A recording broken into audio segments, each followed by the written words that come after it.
He will not suffer thy foot to be moved. He that keepeth thee will not slumber. Psalms 121 verse 3.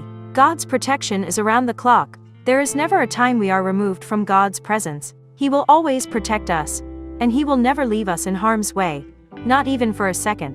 Matthew 7 verse 1 says, "Judge not, that ye be not judged." These words are often quoted, usually by people who are doing something they feel guilty about, but they are also often misunderstood. The verses that follow are crucial. He doesn't mean that we can never judge others.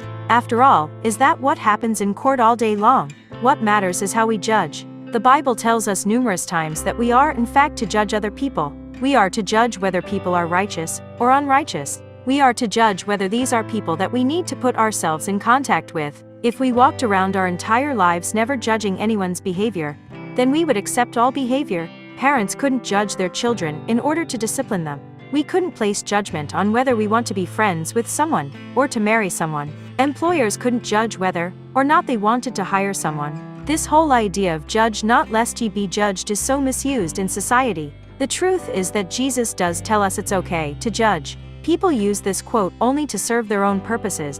People will spout this instead of really understanding its meaning. We can judge other people, but we have to do it in the right way. We can judge other people, but we have to first look at our own sins and make sure that the plank is removed from our own eyes. Then, and only then, can we begin to examine the speck in another person's eye. Jesus tells us that we will be judged as we judge people. Jesus says that we can judge others, provided that we remove our own sin first.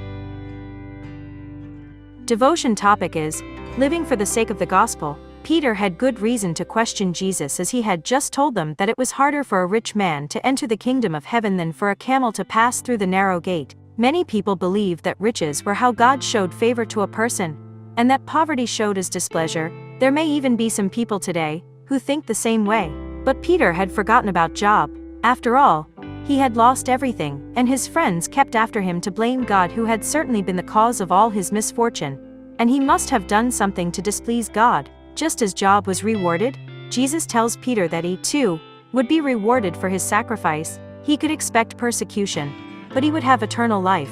We can also be persecuted for following Jesus. There are people and practices that are not compatible with living for Christ and the gospel. A woman I know lost her job because the people she worked for were dishonest with their customers and expected her to cover it up.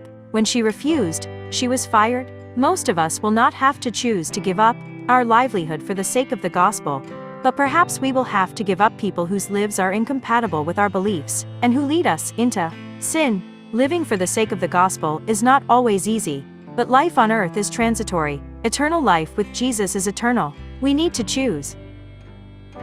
If you enjoy this video, please like and comment telling us that you enjoy it. And remember to subscribe and turn on your notification bell, that way you will not miss any of our videos.